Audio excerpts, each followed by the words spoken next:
y otras páginas correspondientes, también por supuesto que la página oficial de la universidad. Ahí también puede usted encontrarnos y sintonizarnos, escuchar de nuestro programa. Quiero comentarle que el día de hoy, pues bastante interesante el programa también, porque tenemos como invitado al doctor Freddy Ocaña Hernández. Él es doctor, es psicólogo, y bueno, pues vamos a hablar sobre masculinidades y rupturas generacionales. Así que saludamos en esta tarde a nuestro coordinador Diego Martín Gámez Espinosa, a Mario Coutinho Producción, Brenda Contreras, la saludamos con todo el afecto de siempre, y por supuesto de Luis Aguilar en controles técnicos, gracias. Y bueno, pues ya le comenté en cabina, si usted quiere comunicarse con nosotros vía correo electrónico, puede usted hacerlo a rpsicólogo@yahoo.com.mx. Así que, con su permiso, iniciamos y le damos la más cordial bienvenida con el siguiente dato que tenemos para usted. Adelante, Luisa.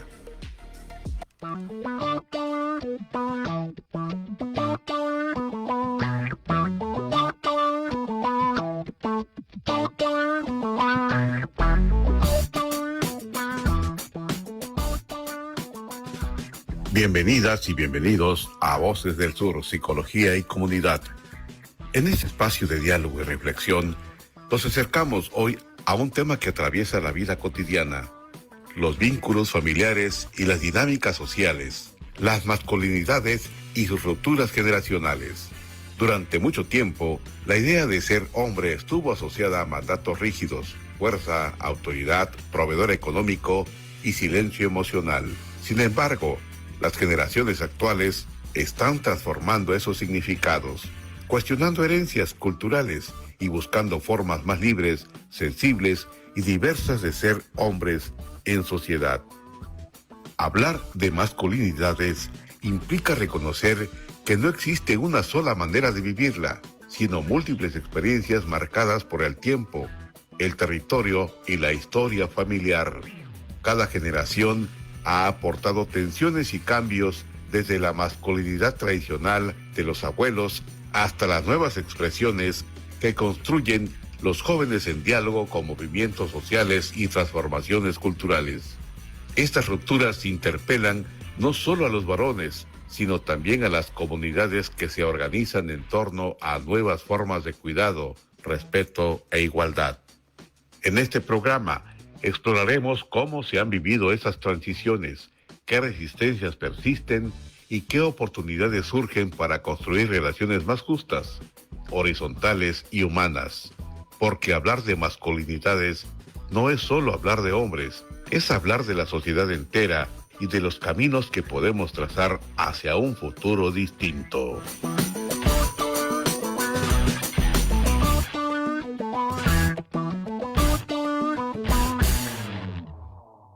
Voces del Sur.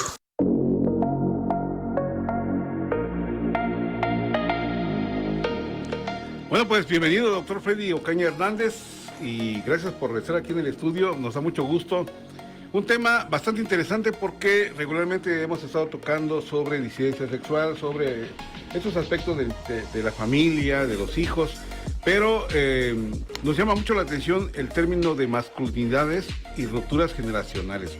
Da mucho que pensar, ya lo escuchamos en el siguiente audio, bueno, en el audio anterior que nos hizo favor de presentar Eloísa Aguilar, y nos deja muchas dudas hacia qué camino van a tomar, porque es un proyecto que están por iniciar. Platícanos un poco, doctor.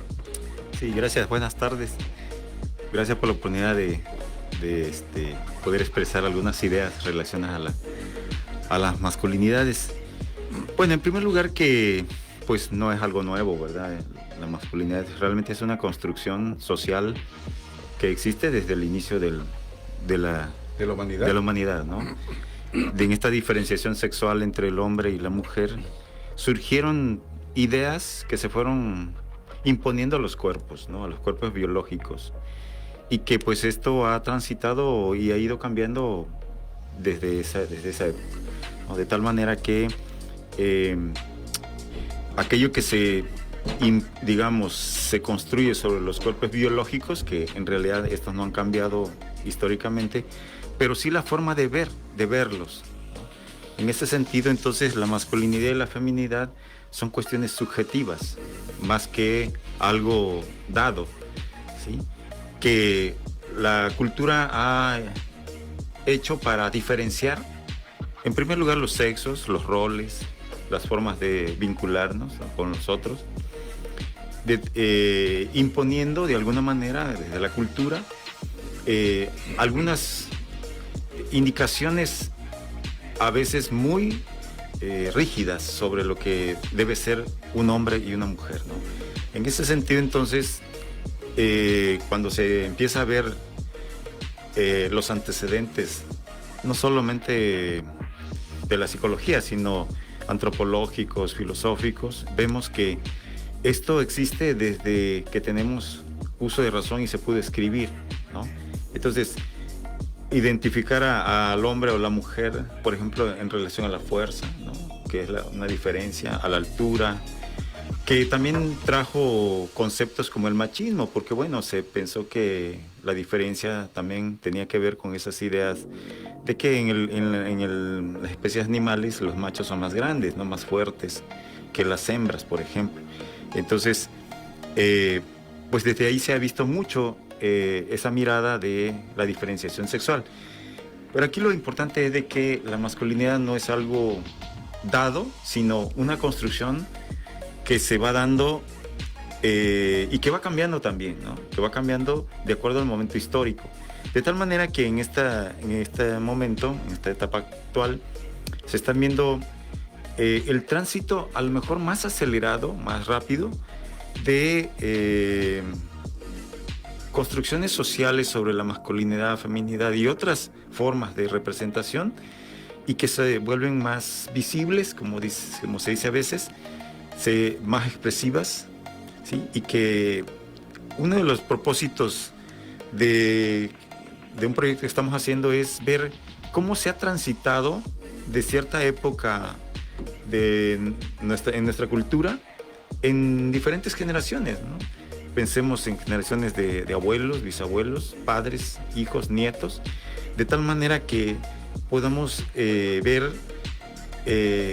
cómo va cambiando no solamente los roles, las creencias, los mitos, sino las formas de abordar y de hacerse mostrar como hombre, como masculino, como viril, como varón, como esa forma de mostrar al otro, ¿sí? En la familia, en la comunidad, en la escuela, cómo se representa la masculinidad, ¿no? En distintas facetas: el vestido, el placer sexual, la forma de mostrarse o de identificarse con ciertos grupos, ¿sí? Más o menos masculinos, ¿sí? De tal manera que podemos entender en distintos aspectos de la vida del sujeto, familia, escuela, religión,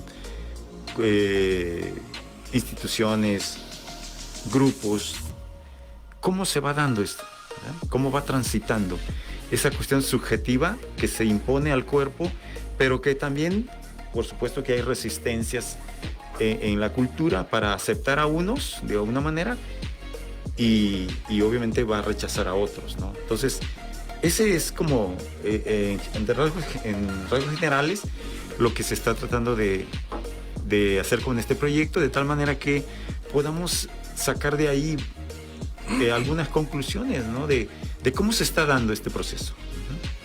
Excelente.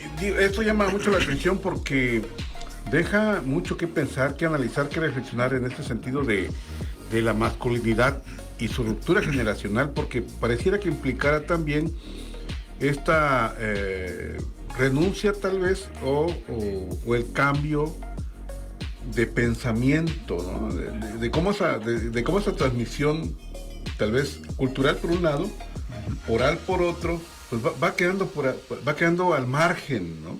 Va tal vez desapareciendo o siendo invisible, porque algunas personas de las generaciones anteriores, los abuelos, quienes tienen tatarabuelos, señores que viven más de 102, 3 años, todavía el pensamiento está plasmado en ellos, en esa condición de su masculinidad y pensar en el hecho de que cada ser humano construye su propia masculinidad.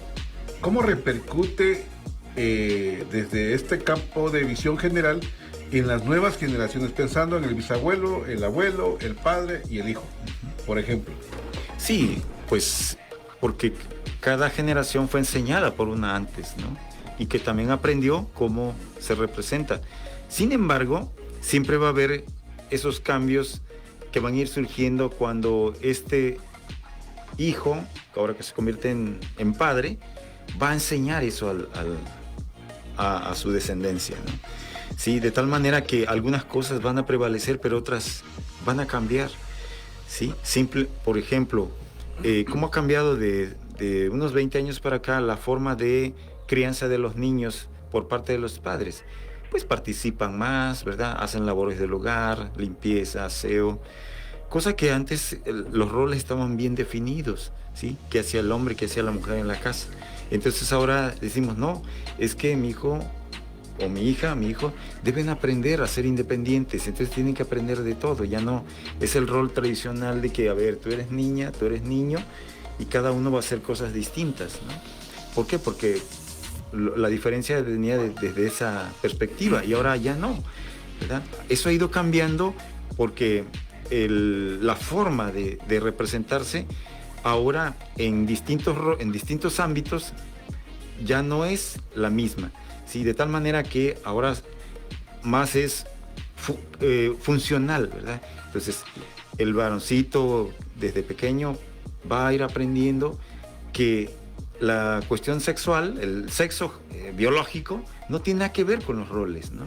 ¿Sí? En ese sentido es cuando decimos que la masculinidad es una cuestión subjetiva, porque los roles pueden cambiar, los valores en ese sentido pueden cambiar y asumirlos sin ningún problema de que pensemos que son femeninos, ¿no?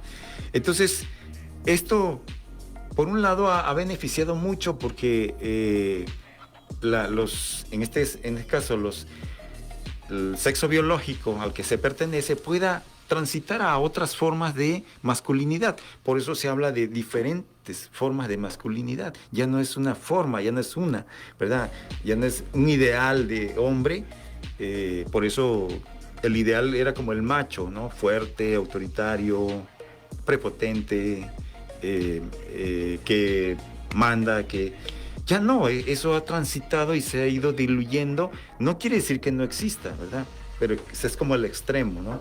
Sino que puede ir transitando hacia otras, a tal grado que una persona con un sexo biológico de hombre puede feminizar el cuerpo, ¿no? Entonces, en ese sentido puede transitar hacia otras formas de ser hombre, porque aquí es importante, no va a cambiar el sexo, ¿verdad? Porque sigue siendo hombre, pero sí puede transitar hacia formas femeninas de representación, ¿sí?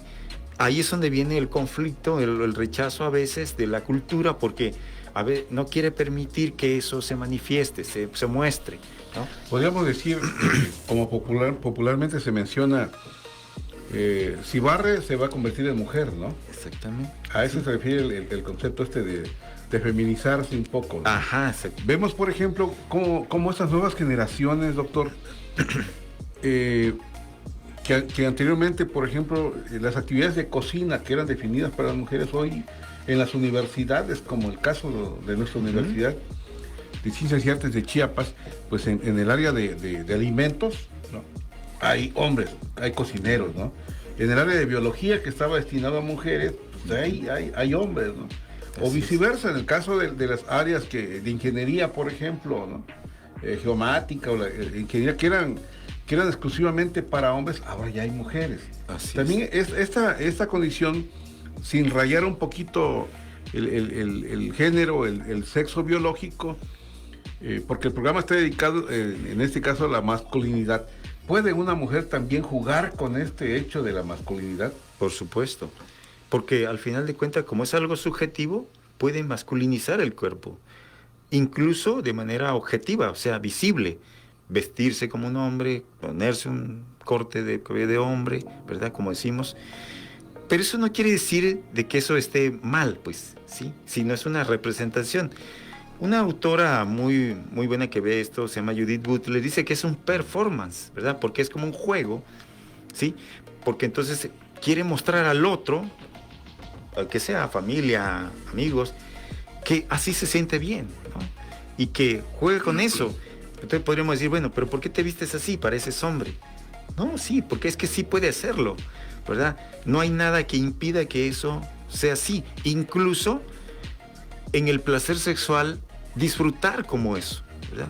O sea, en ese sentido, entonces, se abre una posibilidad muy grande de poder transitar a esas funciones o a esas subjetividades, por eso se habla de una subjetividad, ¿verdad? Porque el cuerpo biológico sigue siendo el mismo. Claro. Incluso si sufriera una cirugía, ¿verdad?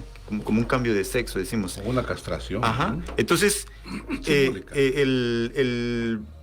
digamos, hacia donde vamos ahora es precisamente a que hay nuevas masculinidades, pensemos igual feminidades, pero también la subjetividad es la que va a prevalecer sobre eso, ¿verdad? Entonces, ¿con qué se identifica el sujeto? ¿Cómo se siente bien? ¿En cómo se quiere ver? Y eso es parte de la cultura actual. En otras épocas esto era muy sancionado, muy rígido, ¿no? Muy castigado. Pensemos que a lo mejor hay comunidades donde no se acepte. Es tabú, ¿no? Es tabú todavía, no se acepte, ¿verdad?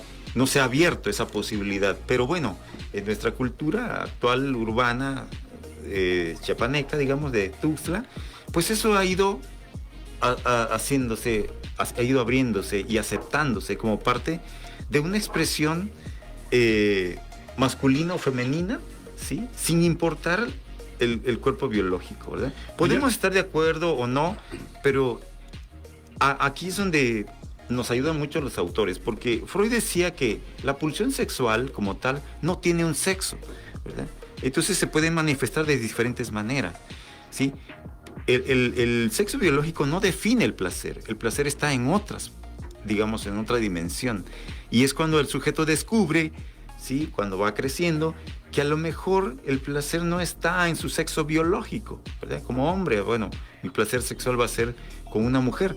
Puede ser que eso no sea así, ¿no? En ese sentido, entonces, entendemos, ¿verdad?, que la masculinidad o la feminidad realmente son cuestiones subjetivas impuestas a los cuerpos, sí, por supuesto, es parte de la cultura, definir desde que nace, si es niño, lo vestimos, compramos juguetes, porque queremos que sea como nosotros queremos. Claro. ¿Sí? Uno quiere verse reflejado allí en los exactamente, hijos, ¿no? Incluso que los hijos alcancen lo que uno no alcanzó, que los hijos tengan lo que uno no tuvo, por ejemplo, ¿no? Lo que regularmente sucede. Sin embargo, cuando el sujeto crece, puede transitar hacia otras formas de representación, en este caso masculina o femenina, ¿no? Me llama mucho la atención y quiero pensar que también el auditorio que nos está observando ahorita, nos está viendo y nos está escuchando, esta parte donde la mujer puede transitar en el sexo a esa parte de la masculinidad. Y me estoy imaginando una mujer que le va a hacer, digamos, el amor, para no levantar ámpulas y pruritos, le va a hacer el amor al marido, a su pareja, ¿no? Y el marido se queda como espantado, ¿no? Porque regularmente la mujer se convierte en un sujeto, en una persona pasiva. Así es, ¿no? Y incluso habían viejitas que decían, bueno, es que quien se monta es el hombre, no la mujer, ¿no? Y ahora, pensando en adolescentes, a mí me toca convivir con adolescentes, cómo las chicas se le declaran a los muchachos, ¿no? Claro. Y cómo en esta condición de cuatro paredes de manera íntima, también ellas son las que toman la iniciativa y aquí habría que preguntarle, ¿quién le hace el amor a quién? ¿No? Porque regularmente se lo hace quién lo hace, ¿no? ¿Quién se lo hace a quién? Mutuamente. Así es. Sí, es que eran los roles tradicionales, ¿no? El hombre activo, la mujer pasiva, ¿verdad? Incluso desde la religión dice eso, ¿no? Que la única posición para el sexo era, y la procreación era la posición del misionero, ¿verdad? Ajá. La mujer abajo, el hombre arriba. Sin embargo, eso ha cambiado, ¿sí? Entonces, aquí es donde vemos que estos roles pueden ser intercambiables, ¿no? Y claro, la mujer puede tomar la iniciativa, ¿sí? Hacer eso. Doctor, estamos platicando con el doctor Freddy Ocaña Hernández. Él es responsable también del área de psicología en la Universidad de Ciencias y Artes de Chiapas, es investigador además y nos viene a compartir su opinión con respecto a un nuevo proyecto que tiene, que se titula Masculinidades y Rupturas Generacionales. Doctor, ¿qué tan importante es que la mujer puede estar prohibiéndose, puede estar conteniendo esa energía libidinal, emocional, ¿no? ¿Qué tan importante es que se suelte con el marido por salud mental? Y que el marido también acepte esa condición. Sí, bueno, aquí debe haber mucha comunicación, ¿verdad? En ese sentido, porque volvemos otra vez. Históricamente, la mujer fue sometida, ¿sí? Desde la época primitiva, ¿verdad? Que era más débil, no podía tomar la iniciativa. Bueno, prueba de ello es de que no podía votar, estudiar, trabajar, ¿verdad? ¿Por qué? Porque estaba sometida a eso. Eso viene desde el patriarcado, incluso desde la religión se ve como ella está sometida. Pero esas creencias aún existen, claro. ¿sí? Entonces, cuando en este caso estas formas de iniciativa surgen del lado femenino, ¿verdad? Y principalmente cuestiones sexuales, laborales también, educativa, de estudio, ¿verdad? Entonces decimos, se está volviendo casi un hombre, ¿no? ¿Por qué? Porque los hombres son los que eran los aventados, los que hacían las cosas, los que se atrevían. Sin embargo, realmente no tiene nada que ver esa cuestión, ¿sí? Porque se ha demostrado que ni hay más fuerza, ni hay más inteligencia, ni hay más capacidad en uno que en otro, ¿sí? Prueba de ello es que cada vez se va empatando el sexo femenino en todos los ámbitos. El deporte, por ejemplo. Antes era muy difícil ver mujeres jugando fútbol o peleando box o en pelea de UFC, ¿verdad? Dicen, no, pues la gente mayor que ve eso dices, parecen animales, ¿no? Porque eso no era parte del guión que habíamos aprendido de que las mujeres son débiles, son delicadas, son femeninas, ¿verdad? Entonces, ¿por qué? Porque se ha demostrado que no tiene nada que ver, que realmente se habían colocado o se había colocado ahí y pues nunca habían dicho nada, pensemos, ¿no? Nunca habían protestado, no habían dicho, no somos así, podemos ser diferentes, podemos tener la iniciativa. Y entonces viene un cambio, ¿no? Y ahí es donde están las rupturas generacionales, tanto en mujeres como en hombres. Porque es claro que la masculinidad es en relación al otro también, ¿no? En este caso, a la mujer y a los demás, ¿sí? Por eso, casi siempre los hombres, pues son los que cometen más delitos, ¿no? Si vamos a una cárcel, hay más hombres que mujeres. ¿Por qué? Porque son los que desde que le enseñan tú, eres macho, eres hombre, debes atreverte, no debes tener miedo, cosas así. Sí, y obviamente entonces pues es el que se va a buscar para que confrontar, por ejemplo, bélicamente, ¿no? En los ejércitos, en las revoluciones, ¿quiénes iban adelante? Los hombres en la infantería, las mujeres atrás, ¿verdad? Cuidando, haciendo los alimentos.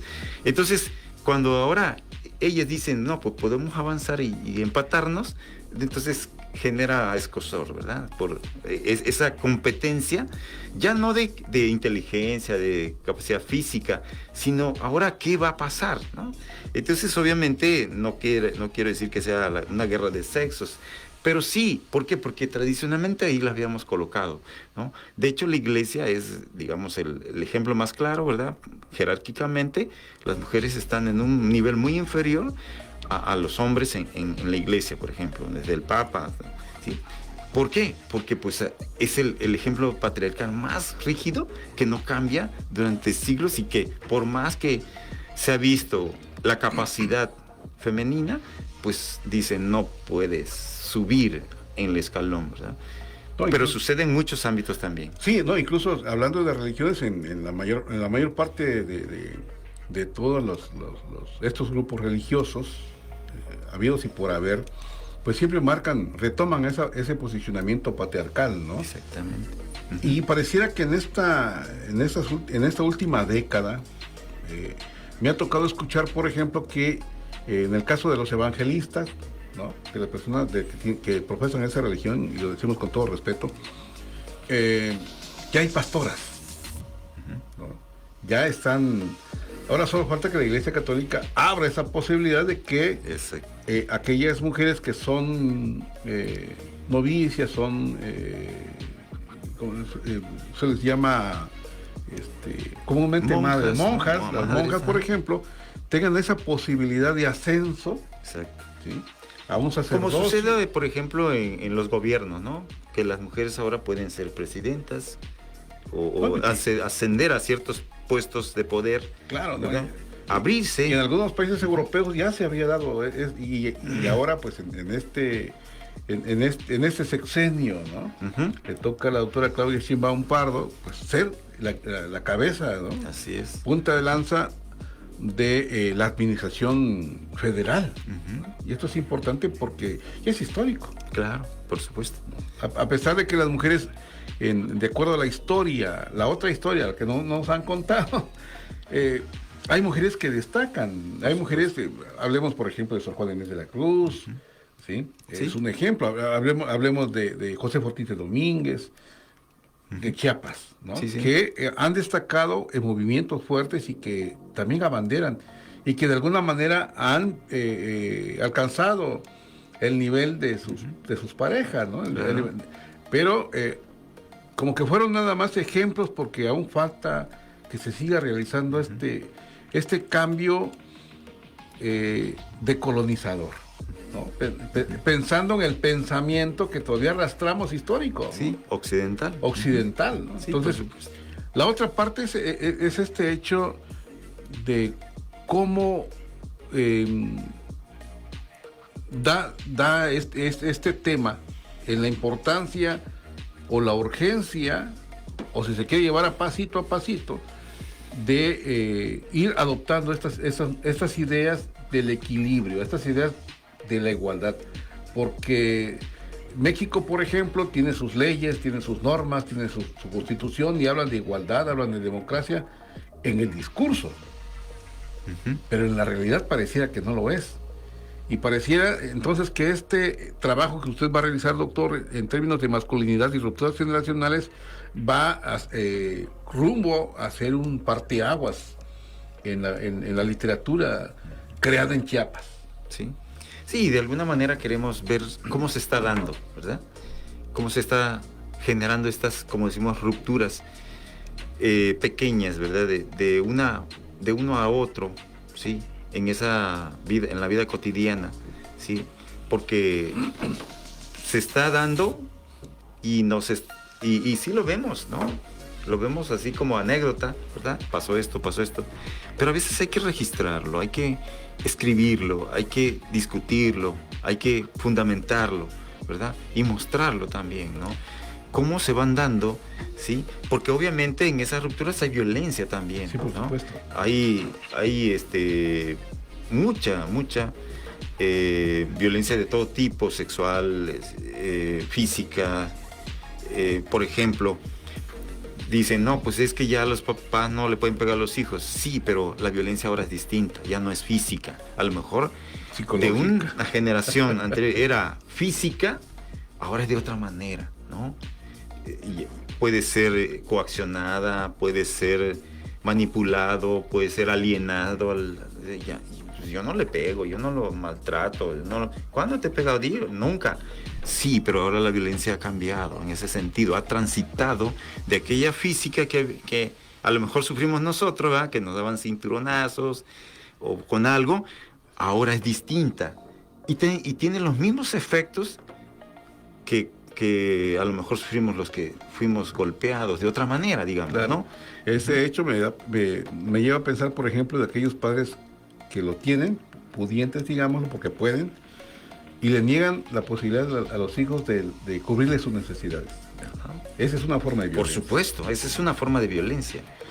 Doctor, dentro de este estudio que ustedes van a realizar, junto con un equipo de estudiantes y de otros especialistas en masculinidades y rupturas generacionales, va a pasar como retomando en un momento determinado de verse la necesidad a la comunidad LGBTQ+. Sí, por supuesto. Sí, es que no tiene nada que ver con las identidades, las formas de representación sexual. Incluye todo, porque No podemos hacer una diferencia, pensar solo grupos minoritarios, ¿verdad? Que cómo están transitando, a lo mejor... No, tiene que ver con todo el contexto, ¿sí? Entonces, no podemos... Podría ser, a lo mejor, una parte del trabajo, ¿sí?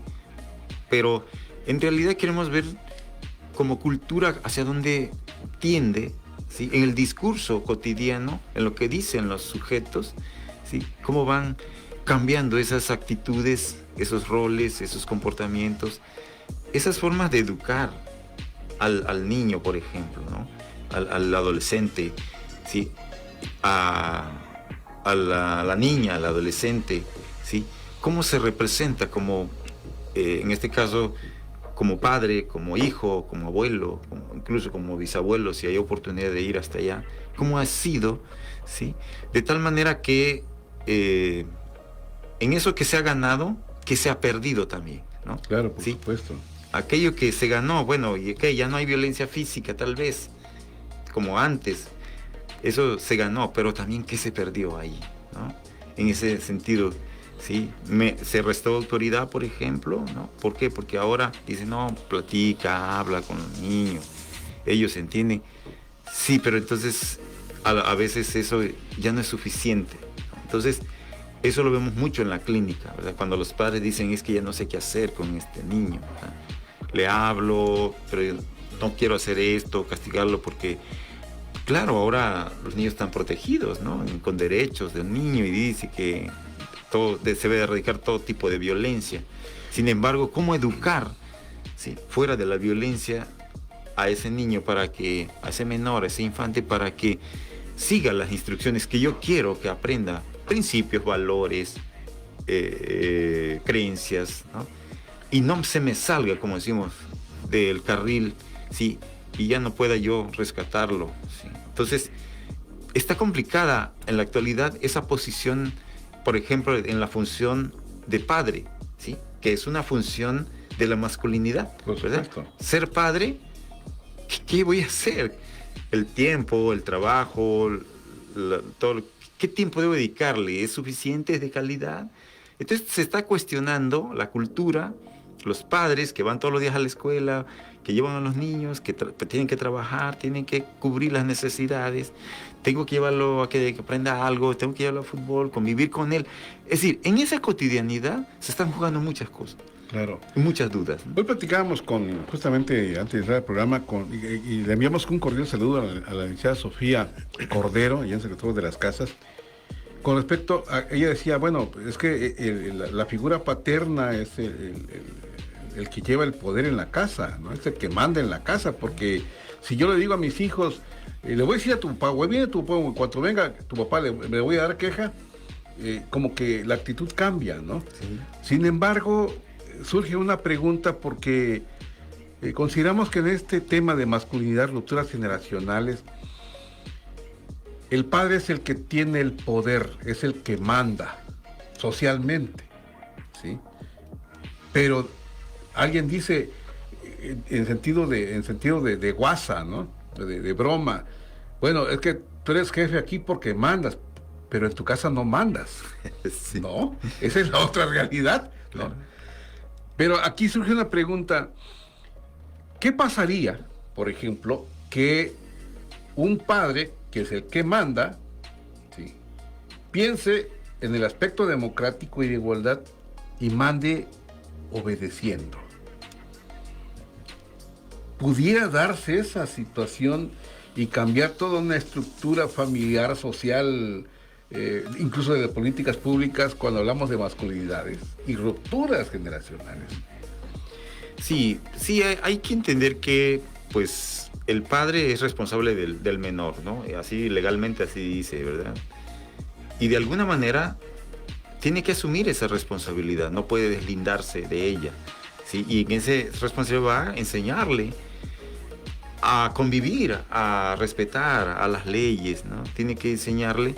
Por eso cuando hablamos dicen, no, es un niño maleducado, porque no le han enseñado, ¿verdad? No respeta a dónde va, mira, anda tirando las cosas. Entonces, esa parte de la responsabilidad, ¿sí?, que que tiene que cumplir, ¿sí? A veces no se entiende bien que al ser padre, pues eres responsable. Y si no lo es el padre, alguien lo tiene que hacer, alguien tiene que enseñar, ¿no? Entonces, sí, la paternidad como tal, ¿sí? No es el padre de carne y hueso, sino también son los principios y valores que están en la cultura, ¿sí? Y que hay que enseñarle al infante, ¿no? ¿Por qué? Porque tiene que ser alguien que aprenda, un ciudadano que pues no vaya a hacer cosas malas, ¿no? Que después lo castiguemos por no haberle enseñado, por no decirle que respete ciertas cosas. Oye, no puedes agarrar eso, ¿no? Del súper. Me traje un carrito, oye, eso es un delito, es un robo. No pasa nada. Ah, bueno, pues, ¿cómo que no? Pues claro, porque no es tuyo, ¿verdad? Esos son valores que se deben de enseñar y que si el padre no asume esa responsabilidad como figura paterna, como la paternidad, entonces se está deslindando de una parte de eso, ¿sí? Y tiene que, en ese sentido le llamamos educación. Claro. ¿Por qué? Porque ese niño, ese infante va a ir a otros espacios, va a ir a otros lados. Y entonces tiene que aprender que eso es un principio, es un valor, como la honestidad, como la responsabilidad, que tiene que aprender, ¿no? Y no solo lo tiene que ser el padre como tal, la madre, el abuelo, los tíos, los maestros, todos, de alguna manera, asumimos una figura paterna. No es el padre, pero es el que en el espacio donde está pone los límites, por ejemplo, de lo que se puede o lo que no, lo que está prohibido, lo que está permitido, ¿sí? Entonces, las figuras paternas cada vez se van desvalorizando, cada vez van perdiendo ese poder que tenían. ¿Por qué? Porque se lo hemos ido quitando también, ¿no? Esto es importante, lo que usted acaba de decir, doctor. Estamos platicando con el doctor Freddy Ocaña Hernández sobre el tema masculinidades y rupturas generacionales. ¿Qué pasa con los padres modernos, ¿no? Dice, bueno, me robé un carrito y ya no hay broncas, no se dan cuenta, ¿no? Pero cuando manda obedeciendo, creo que el concepto de mandar obedeciendo da más allá que evita el proceso de reflexión, porque, por ejemplo, podríamos hablar de congruencia, porque la figura paterna es la que es y debería ser, ¿no? Si el padre no respeta las leyes, no respeta las normas, ¿qué tipo de congruencia o qué tipo de obediencia él está realizando frente a su familia? ¿Con qué calidad moral, con qué calidad de ética incluso, ¿sí? Puede aconsejar, puede regañar a sus hijos, ¿sí? Y ahora los hijos ya te dicen, Oli, ¿no? Cuando el padre trata de poner una representación o un ejemplo de una situación penosa, ¿no? Entonces, esa es la parte de incongruencia que pareciera que justamente dan en el hecho de que el padre pudiera estar perdiendo el poder.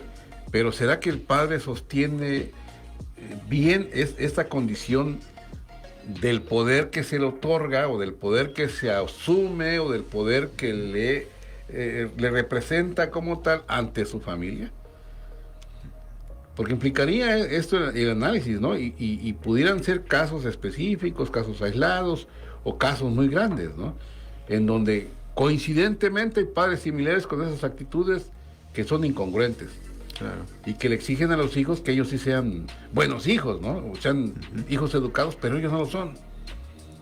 Sí, claro, de ahí que enseña más el ejemplo que las palabras, ¿no?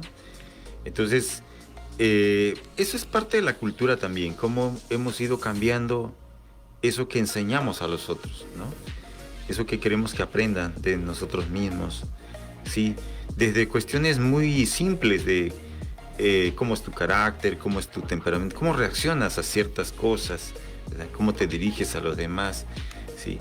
Que son cosas sencillas, pero que se ve cuando alguien lo ha aprendido y lo ha asumido como parte de su forma de ser, ¿sí? En ese sentido, entonces el padre, cuando asume esa función paterna que le corresponde, ¿sí? Y no se deslinda de ella, ¿verdad? No se hace a un lado, como decimos, porque esto trae consecuencias también, ¿verdad? por lo que decían, hay padres que abandonan, que se van, que no asumen ese lugar, ¿sí? Y obviamente va a haber algo ahí que falta, un vacío. Entonces, no quiere decir que si está no va a suceder, porque aún estando puede suceder, ¿verdad? A veces estando igual puede pasar.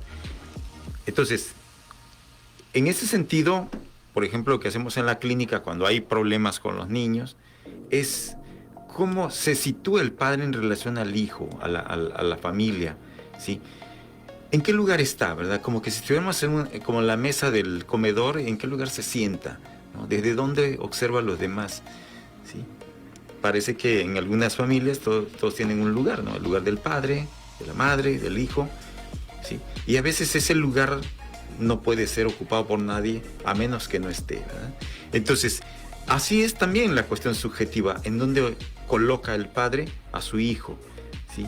De qué manera, hijo, hija, ¿verdad? De qué manera la ve como aquello que le va a decir cómo desenvolverse, qué principios, qué educación le quiere dar, ¿sí? Entonces, por supuesto, tiene que ver, como dije, con lo que él también ha aprendido de sus padres, ¿sí? Eso no se puede desligar. Y a veces hay cuestiones que son muy difíciles de cambiar en ese sentido, ¿no? ¿Sí? Pero, afortunadamente, lo que decíamos, cada vez estamos reflexionando más sobre esas formas de actitudes. Por eso a veces se han formado como grupos de personas que dicen, reflexionemos sobre nuestra forma de ser, ¿sí? ¿Por qué? Porque pues yo voy en la calle y alguien me queda viendo y ¿qué? ¿No? Ya luego queremos echar el golpe, ¿no? Esa es una reacción podría decir, muy masculina. Es muy difícil que una mujer haga eso, que le queden viendo y diga, ¿qué quieres? Sin embargo, digamos, del lado masculino es de como que a mí nadie me va a decir qué, a decir que no, a picudear, como decimos, porque pues yo ya le estoy diciendo que se baje. Esas actitudes la están viendo los niños que van con nosotros a la escuela o que van en la calle, ¿verdad? Y ¿por qué reaccionas así?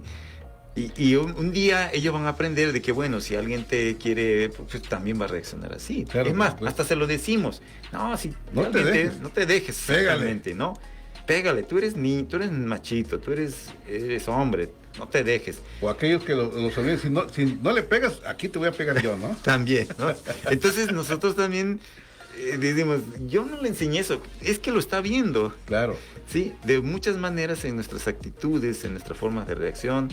Sí, entonces esto se va transmitiendo, sí, a lo mejor no está de acuerdo con esas reacciones, ¿verdad? Como reaccionar de manera violenta, no esté de acuerdo, pero como yo, para aceptarlo, para decir, es mi hijo, tiene que hacerlo, ¿no? Y ahí es donde vienen muchos casos, ya cuando el sujeto empieza a crecer y a ser adulto, y que se siente mal con esa forma de ser, ¿no? ¿Por qué? Porque se conflictúa. Claro. Y es cuando va a tratamiento y se da cuenta que todo eso que ha vivido, ¿sí? Es porque lo aprendió de algún lado, ¿no? De la familia principalmente. No solamente del padre, también del entorno, de la madre, para no pensar que es como decimos, culpa del padre. No, es del entorno social, abuelos, tíos, obviamente abuelas, madre, hermanas, ¿sí?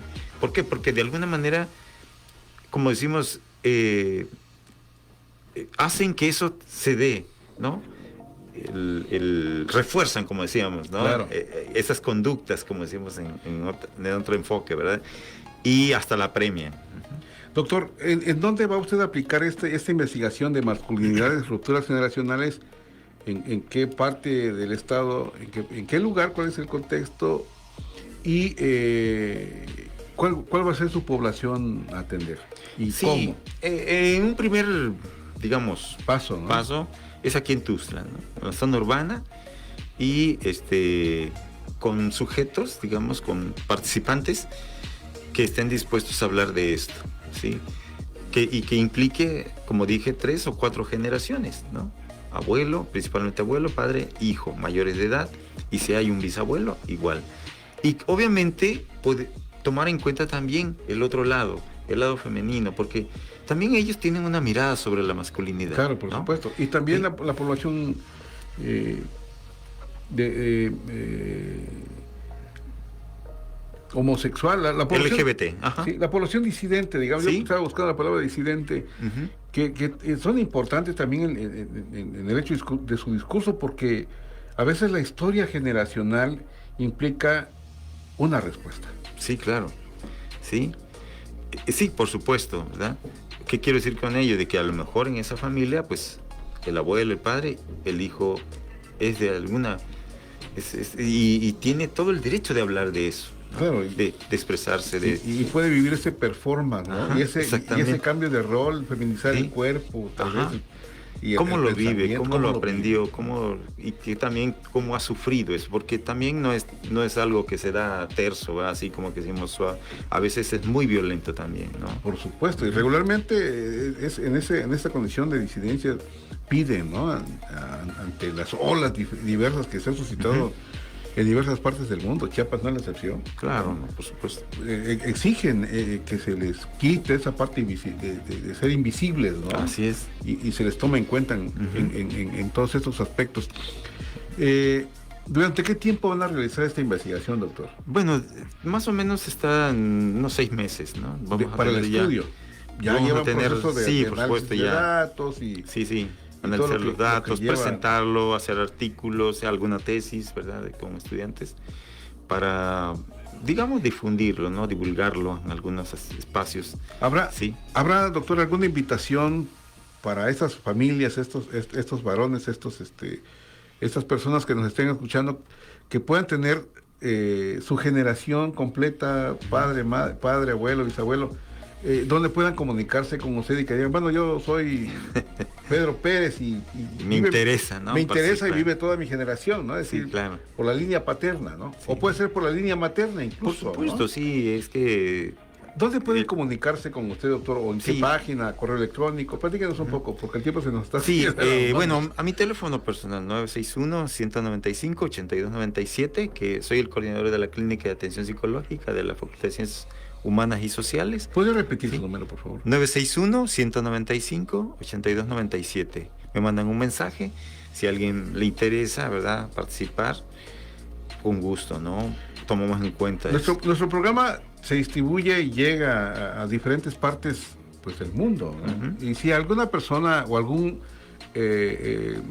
investigador esté también interesado en participar, pudiera abrirse esta posibilidad. Por supuesto, de eso se trata también, de discutir con otros, de compartir con otros, a lo mejor en su espacio, ¿verdad? También se podría hacer, ¿no? En su ámbito, sí, puede ser educativo, comunitario, sí, es decir, no es exclusivo pues de un lugar, ¿no? Creo que eso que estamos viendo ahora a partir de que la cultura se está globalizando, Sí, entonces se está transformando. Claro, y esto es importante. ¿Qué le parece, doctor Freddy Ocaña Hernández, si escuchamos el siguiente audio para luego regresar y pues escuchar sus comentarios posteriores? Sí, Adelante, claro. Luisa. Adelante.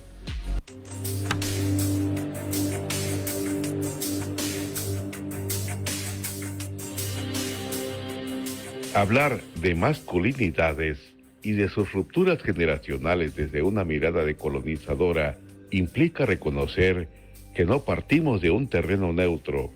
Las ideas sobre lo que significa ser hombre no surgieron de manera espontánea, sino que fueron impuestas a lo largo de la historia por estructuras coloniales, patriarcales y capitalistas. La conquista no solo arrebató territorios, también colonizó los cuerpos, las emociones y los modos de relacionarse, instalando una masculinidad asociada al poder, la dominación y el control. Hoy, esas masculinidades heredadas se encuentran en tensión. Las nuevas generaciones cuestionan el mandato de silencio, el rechazo a la vulnerabilidad y la obligación de la violencia como forma de validación masculina. Sin embargo, la ruptura no es sencilla. Choca con tradiciones profundamente arraigadas y con un sistema que sigue premiando el autoritarismo y castigando la ternura. La mirada decolonial nos invita a pensar más allá del modelo occidental hegemónico para rescatar las formas comunitarias, cooperativas y afectivas de ser hombre que han existido en los pueblos originarios y en los saberes del sur global. Nos recuerda que la masculinidad no tiene que ser sinónimo de opresión, sino que puede reinventarse desde la reciprocidad, el cuidado y la dignidad compartida. En este sentido, las rupturas generacionales son también una oportunidad histórica, son el llamado a desmoronar los mandatos coloniales y a abrir caminos hacia las masculinidades, más humanas, más libres y profundamente ligadas a la vida comunitaria, porque decolonizar la masculinidad es, en el fondo, descolonizar la sociedad misma.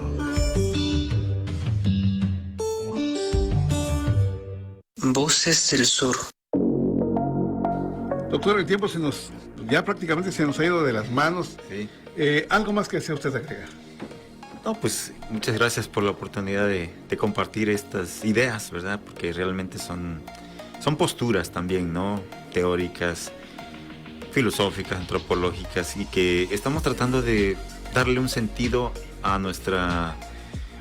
lo que vivimos, ¿no? Cotidianamente en todos los ámbitos, sí, porque esto es parte de la vida actual, pues, sí, y que, como dije en un principio, pues a lo mejor hay que escribirlo, registrarlo, eso y darlo a conocer también, de qué manera podemos hacer si no necesariamente un cambio drástico, ¿verdad? Porque es imposible, ir transitando hacia otras formas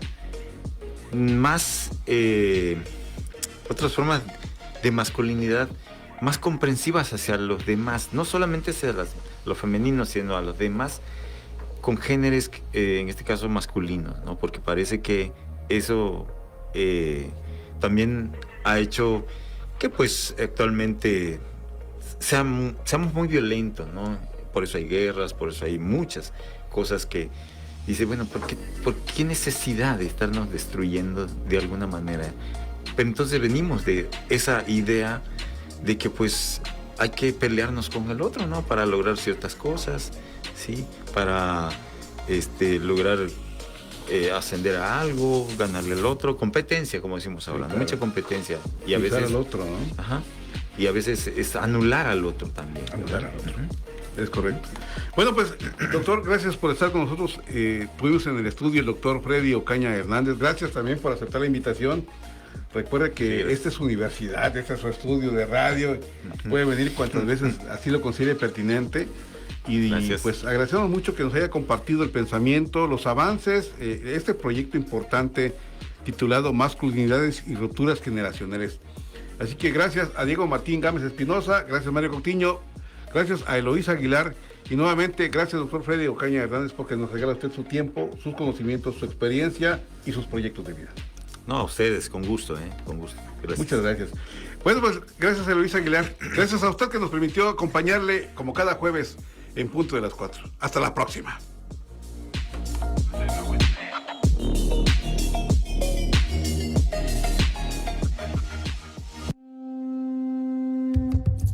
Voces del Sur.